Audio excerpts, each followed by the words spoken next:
টানা ৩ দিন ধরে তেহরান সহ দেশের বিভিন্ন প্রান্তে বিশ্ববিদ্যালয়গুলোতে শুরু হওয়া দ্বিতীয় দফা সরকার বিরোধী বিক্ষোভ দমনে মরিয়া খামেনি প্রশাসন। ইউনিভার্সিটি অব তেহরানের কাছাকাছি টহল দিচ্ছে মেশিনগানবাহী জিপ। তবে সোমবার উত্তাল ছিল আল জাহারা বিশ্ববিদ্যালয় সহ কয়েকটি ক্যাম্পাস। পরমাণু কর্মসূচিতে বৃহস্পতিবার জেনেভায় বৈঠক করবে ইরান ও যুক্তরাষ্ট্র। কিন্তু এর আগে তেহরানের ওপর ব্যাপকভাবে সামরিক চাপ বাড়াচ্ছে ওয়াশিংটন। পূর্ব ভূমধ্যসাগরের কাছাকাছি গ্রিসের ক্রিট দ্বীপে নেটোর ঘাঁটিতে পৌঁছেছে মার্কিন রণতরী জেরাল্ড আর ফোর্ড। ইউএস সেন্টকমের তথ্য, এরই মধ্যে আকাশপথে হামলার পূর্ব প্রস্তুতি শেষ করেছে মধ্যপ্রাচ্যে মোতায়েন করা মার্কিন সেনারা।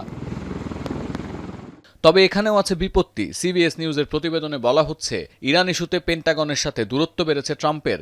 ইরান ইন্টারন্যাশনালের তথ্য, মার্কিন প্রেসিডেন্ট দ্রুত সামরিক অভিযানের কথা বললেও এতে করে মধ্যপ্রাচ্যে দীর্ঘস্থায়ী ও ভয়াবহ যুদ্ধ বাধার শঙ্কায় সামরিক কর্মকর্তারা। নোভা এলইডি টিভি, ঝকঝকে ছবি, নিখুঁত শব্দ, 5 বছরের ওয়ারেন্টি। নোভা মানি সঠিক মান, নিশ্চিত সেবা। যে কারণে বড় ধরনের শক্তি প্রয়োগে বাধা দিচ্ছেন তারা। তবে এসব মতভেদের খবর উড়িয়ে দিয়েছেন ট্রাম্প। যদিও খোদ রিপাবলিকান সেনেটরদের বড় অংশ মনে করে যুদ্ধে জড়ালে লোকসান হবে দুই পক্ষেরই। কূটনৈতিক সমাধান চাইলেও সর্বোচ্চ সতর্ক থেকে পরিস্থিতি নজরদারি করছে তেহরান। খামেনি প্রশাসনের সাফ বার্তা, পারমাণবিক শক্তি ব্যবহারের শান্তিপূর্ণ কর্মসূচি কখনোই বাদ দেবে না ইরান।